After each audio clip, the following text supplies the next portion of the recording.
No dia 8 de janeiro de 2020, foi publicada a mensagem número 5 do presidente da República, que vetou integralmente o PL 4489 de 2019.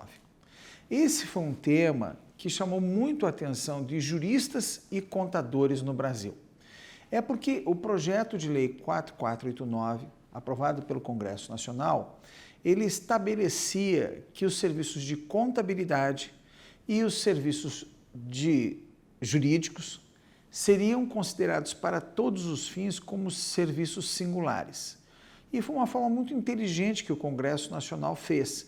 Ele mudou a Lei 8.906, que regula a profissão de advogado, e mudou o Decreto-Lei 9295 de 1946, que regula a profissão de contador. Passou a definir que essas duas profissões prestam serviços singulares. O que são serviços singulares? São serviços diferentes. Por que esse projeto de lei chamou muito a atenção da sociedade, dos advogados e dos contadores? Porque existe uma grande polêmica na Lei 8666 de 1993. A regra no Brasil é contratar os serviços por meio de licitação. E quando ocorre a contratação de notórios especialistas, só é cabível quando o objeto for singular.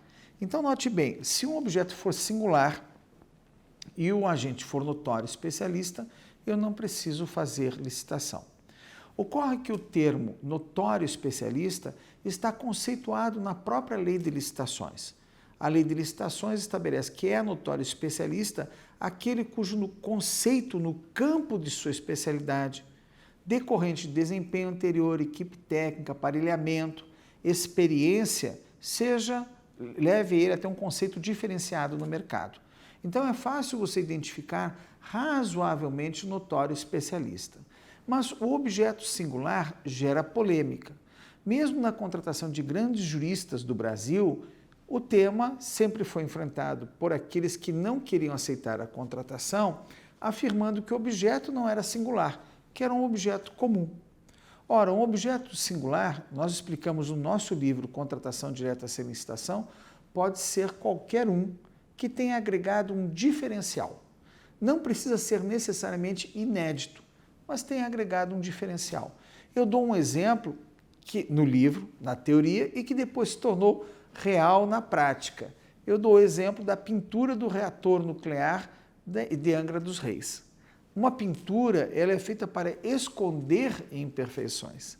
No entanto, pouca gente sabe que a pintura de um reator nuclear, ela é feita para demonstrar imperfeições.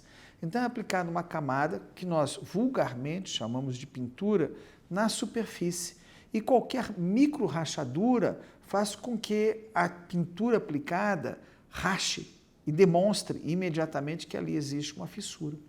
Então a aplicação de uma pintura é um serviço comum. A aplicação de uma pintura no edifício onde está contido o reator nuclear de Angra é um serviço diferente. Um parecer sobre um processo disciplinar é um objeto comum. Mas se for um objeto disciplinar, por exemplo, dentro de um presídio em situações adversas, vocês sabem que o preso responde a processo disciplinar, né? Então, pode assumir diferenças. Essa diferença foi até o Supremo Tribunal Federal e foi definido que o gestor público é que avalia se o objeto é diferente e contrata aquele da sua confiança. Esse projeto de lei visava exatamente se colocar nessa linha. Há exemplo, e isso pouca gente atentou, na lei das estatais. A lei das estatais só exige notória especialização, não exige mais singularidade na contratação. A lei 8666, contudo, exige notória especialização e singularidade, e faz com que muitas vezes esse profissional, que é procurado por um prefeito para resolver um grande problema, vá sentar no banco dos réus. Então é um assunto muito polêmico. Aos que entendem que abrir demais as portas faria com que a terceirização se vulgarizasse e que, por exemplo, todo prefeito contratasse o seu advogado amigo ou o contador amigo, ou aquele que se dispõe a esconder as irregularidades praticadas pelo próprio prefeito. Então, o assunto é polêmico E nesse assunto polêmico, há vários setores atuando corporativamente aos advogados públicos que não querem de modo algum a terceirização. E há aqueles que querem buscar esse mercado de forma diferenciada. E há também o gestor público, que entende que é necessário ter um contrato de terceirização porque os servidores estão no quadro, não prestam adequadamente o serviço daquela natureza singular ou porque não há quadro de pessoal organizado. Eu sei que é difícil você compreender isso, mas nós temos municípios no Brasil que têm arrecadação de R$10.000 por mês. Então não tem quadro de pessoal organizado.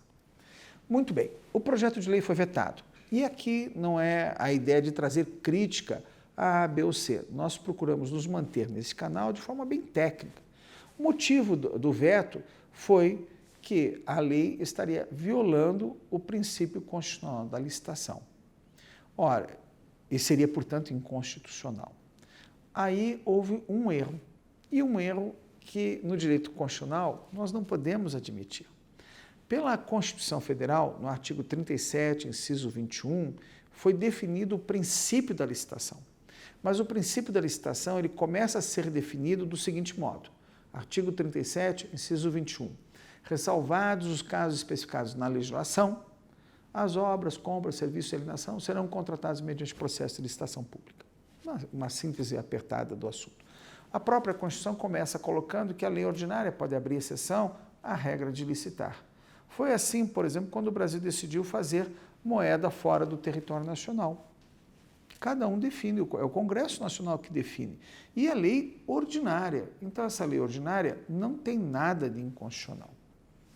Bom, poderia ser vetada por interesse público. É o privilégio do presidente da República.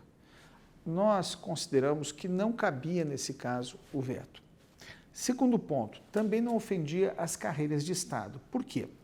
Porque a advocacia contenciosa e consultiva, aquele advogado que arregaça as mangas e vai trabalhar mesmo, pela Constituição Federal, para a União, é monopólio da AGU, artigo 131. E para estados e Distrito Federal, é monopólio da Procuradoria-Geral do Estado.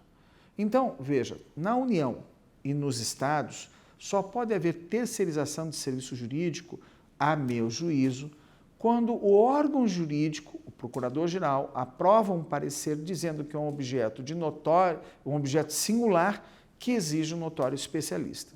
Mesmo na União Federal, se tem contratado advogados para objetos muito singulares. E nas estatais? Nas estatais não há mais essa regra. Nas estatais federais, basta contratar um notório especialista sem necessidade de detalhar exaustivamente a singularidade do objeto. Claro que deverá demonstrar, olha, por que o quadro não vai cuidar disso? Ah, porque o quadro é pequeno, porque esse objeto é singular, porque isso, por aquele outro motivo. Note bem que para municípios a Constituição não definiu monopólio em favor do órgão jurídico próprio. Por que não fez isso? Porque estaria interferindo, como nós dissemos há poucos instantes, em municípios que, inclusive, nem têm recursos para formar um quadro de pessoal adequado. Então, essa é a síntese do nosso entendimento sobre o veto colocado no PL 4489 e sobre a contratação de advogados e contadores na administração pública brasileira. Eu sou o professor Jacobi Fernandes e queria convidar você a continuar participando do nosso canal, difundindo as nossas informações que são sempre buscando o melhor para a administração pública, o melhor para o servidor público e o melhor para a sociedade.